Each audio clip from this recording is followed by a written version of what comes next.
Mung beans gisado recipe. Masarap at healthy ulam na may malunggay at alugbati. Alam niyo ba na ang isang simpleng munggo ay pwede nang maging masarap, healthy at budget-friendly na ulam? Ngayong araw, ipapakita ko sa inyo kung paano ko niluto ang mung beans gisado na siguradong magugustuhan ng pamilya. May espesyal pa itong twist dahil may malunggay, alugbati, at chicharon toppings. Kaya siguraduhin yung manatili hanggang dulo para makita kung paano naging espesyal ang simpleng munggo na ito. Matapos kong himayin ang mga dahon ng malunggay, inihanda ko na rin ang ibang sangkap. Narito ang ating mga ingredients: iniwang bawang at sibuyas, mung beans o munggo, pork rind o chicharon, malunggay leaves, alugbati leaves, kaunting black pepper powder, fish sauce at Knorr shrimp cube para sa dagdag na linamnam. Bago tayo magsimula sa paggisa, pinakuluan ko na muna ang mung beans hanggang sa lumambot. Ito ang magiging base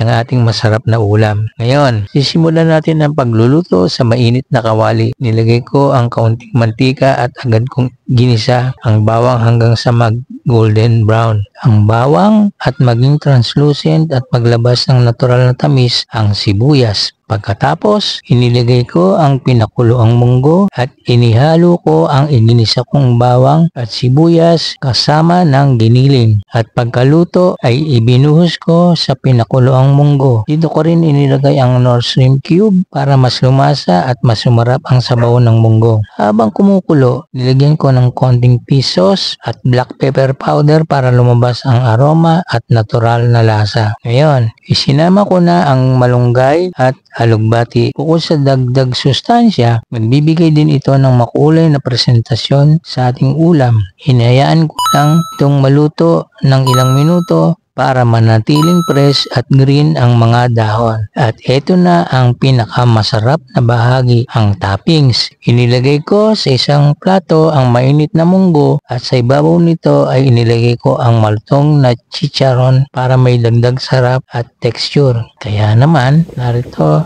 ang ating mung beans gisado. Simple, mura, pero siguradong masarap at healthy. Tamang-tama para sa buong pamilya. Kung nagustuhan mo ang recipe na ito, huwag mong kalimutang i-share, mag-comment, at mag-subscribe sa Kaorly TV. Kita-kits sa susunod na masarap na lutuin.